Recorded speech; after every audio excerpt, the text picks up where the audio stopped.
Imagine for just a second, what if you were entirely human by biology, but completely alien by experience?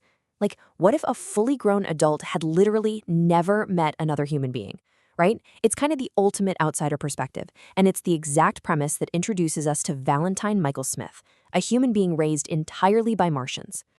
Welcome to This Explainer. Today, we're diving into Robert A. Heinlein's 1961 sci-fi masterpiece, Stranger in a Strange Land, and we're going to trace its massive, rippling impact on our culture. Honestly, this isn't just a story about space. It's a book that literally shifted the English language and sparked actual real-world movements. Okay, let's dive into this. Here is our roadmap for today. 1. The Man from Mars. 2. Learning to grok. 3. Challenging Earth conventions. 4. Inspiring a real religion. And 5. Stranger versus stranger. All right, Section 1, The Man from Mars. So the story kicks off with a massive mystery. The first human expedition to Mars. It just vanishes. Gone.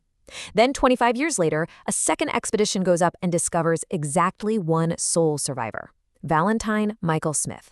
Now, Smith was raised from infancy by the native Martians, meaning he is a man of absolute innocence.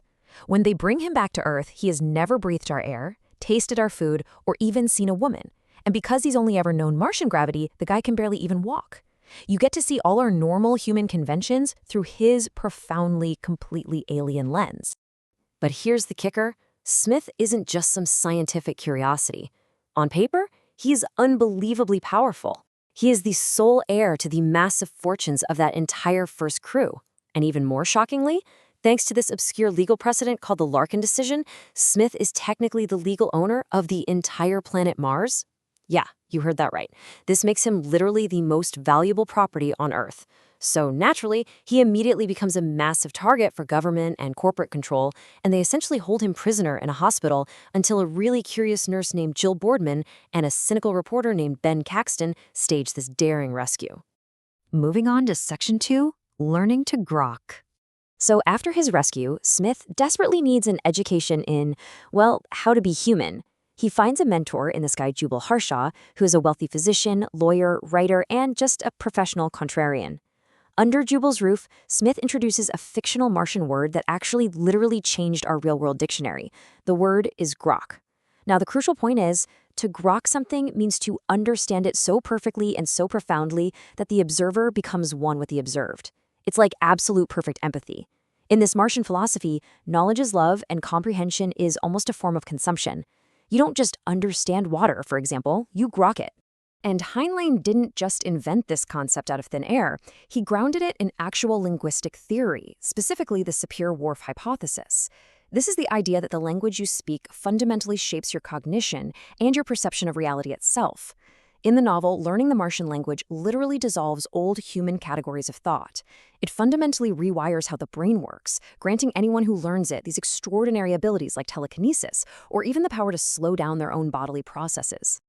This completely new way of thinking leads right to the core tenet of Smith's Martian philosophy, which is the phrase, "Thou art God." Now, looking at this impartially, the book doesn't present this as blasphemy, but rather as a teaching of radical self-divinity. It basically proposes that every conscious being is a manifestation of the divine, like a nerve ending in the vast body of the universe.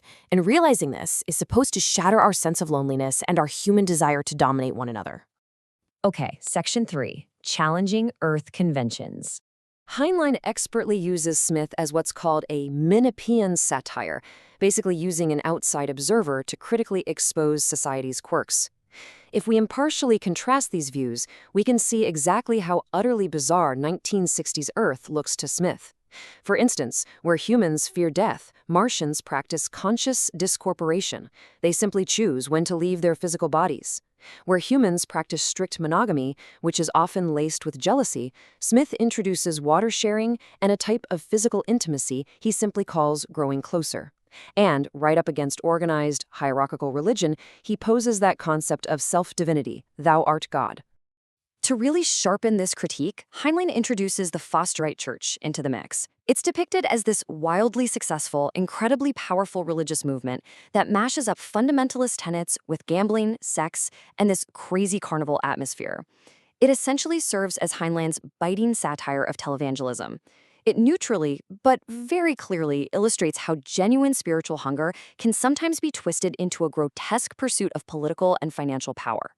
That brings us to Section 4, Inspiring a Real Religion. Now, let's shift this explainer from the fiction of the novel to its massive ripple effect out in the real world.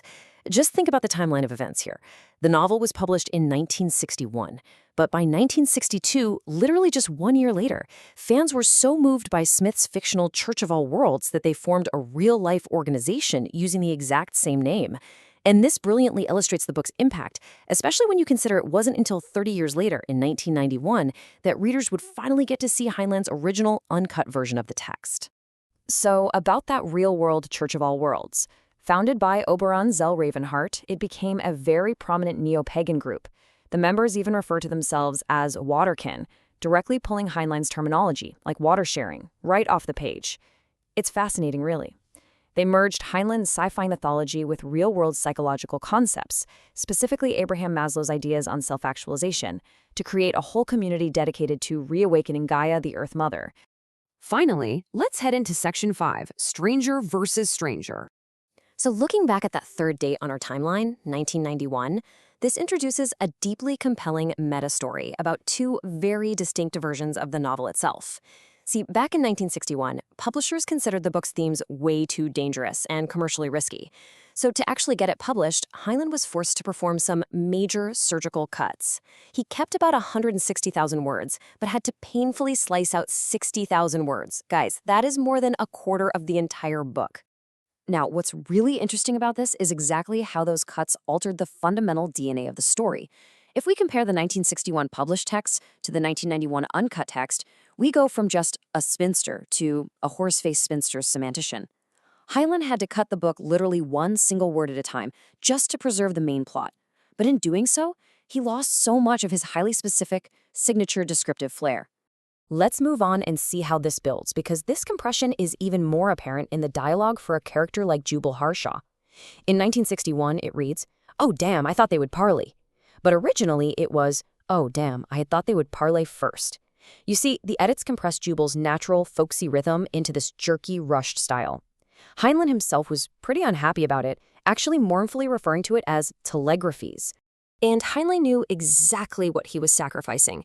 He once wrote, "My reputation rests almost solely on how I tell a story, my individual style. It is almost my entire stock in trade." So while the core, groundbreaking plot totally survived the 1961 editing block, a lot of readers and critics argue that Heinlein's true authorial voice, that real flavor of the text, was just missing until the uncut manuscript was triumphantly released in 1991. But regardless of which version you pick up, the story's climax remains incredibly powerful. Valentine Michael Smith's radical teachings, inevitably and maybe predictably, collide with the established order of Earth. He calmly accepts his own martyrdom at the hands of an angry mob. Heinlein beautifully relates this to Jubal Harshaw's favorite Rudin sculpture, the fallen caryatid, which symbolizes this profound courage and victory even in the face of ostensible defeat. In the end, Smith teaches his followers one final time that death isn't an end at all, but merely a transformation. So what does this all mean for us? Decades after Valentine Michael Smith first stepped onto the page and the word grok officially entered our cultural lexicon, the man from Mars is still challenging us. Look around at our world today, with all of its divisions and its endless misunderstandings, and you really have to ask yourself, have we as a society truly learned to grok each other?